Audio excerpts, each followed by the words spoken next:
Even though America's longest war has been drawn to an end, soldiers continue to face a breakneck operational tempo. So, according to the Sergeant Major of the Army, soldiers are under a enormous strain.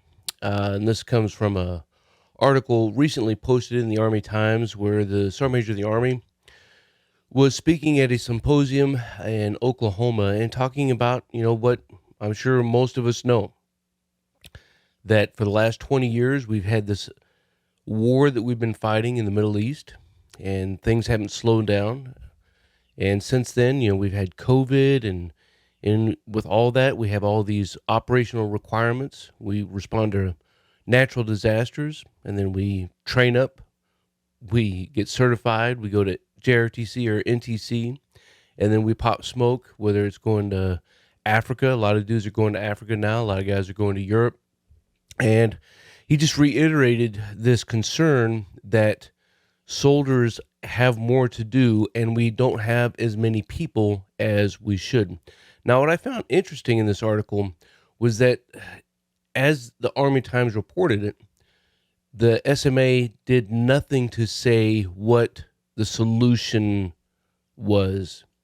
Only that the Army says, "Here I am, send me," and we never say no. But that's not a solution. So I'll tell you from my foxhole, coming in originally in the 90s, we were constantly in the field, and we were constantly in schools, we're constantly in training. And of course, we weren't deploying as much, almost hardly at all at the time. But what you saw in the Army, and that was in the Marine Corps, what you saw in the Army was the use of a 30-day field exercise. We're not talking NTC or JRTC.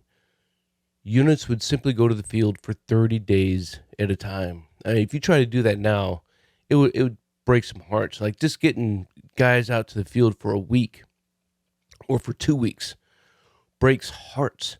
Like people don't know how to prepare themselves. Like it's ridiculous because you have all these people who will go out and try to get a profile, and then the first sergeants are like, "Hey, you know what? I got to answer to that. I'm just going to get a bus, and so I'll get you out to the field one way or another." And we have all these other accommodations that we have to try to come up with in order to get people to go out to the field. Yeah, and on top of that, all of the rigmarole that we have to do, that we know that we have to do, whether it's individual training, crew and collective training, and all the online training and everything else. And I agree with the SMA. Like there's almost no end in sight to this rinse and repeat mission.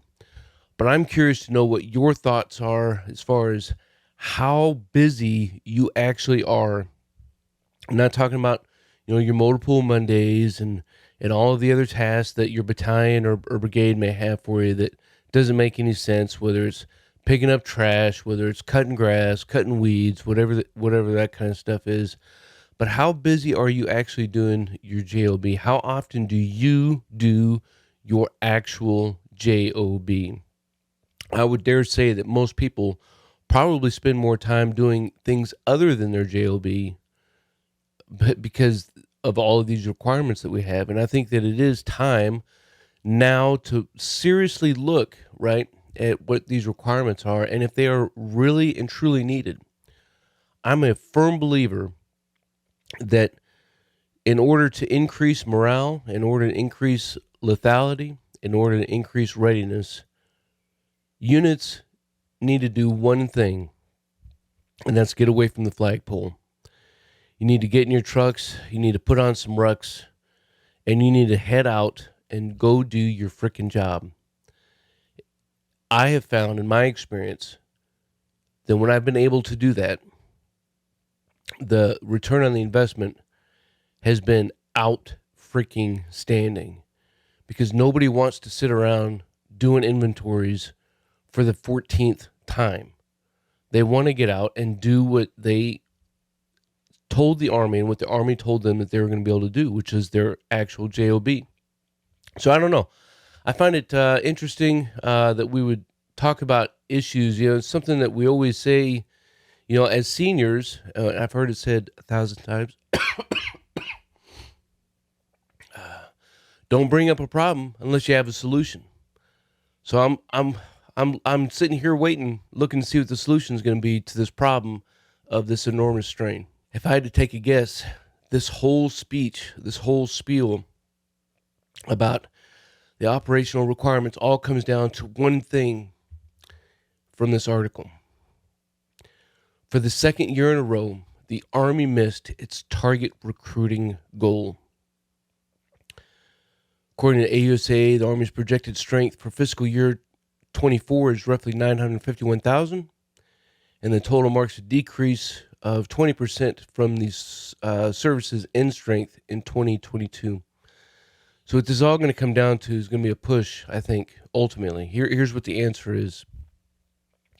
People want more money to do more recruiting, to get more people in, and or to contract out jobs that service members should be doing.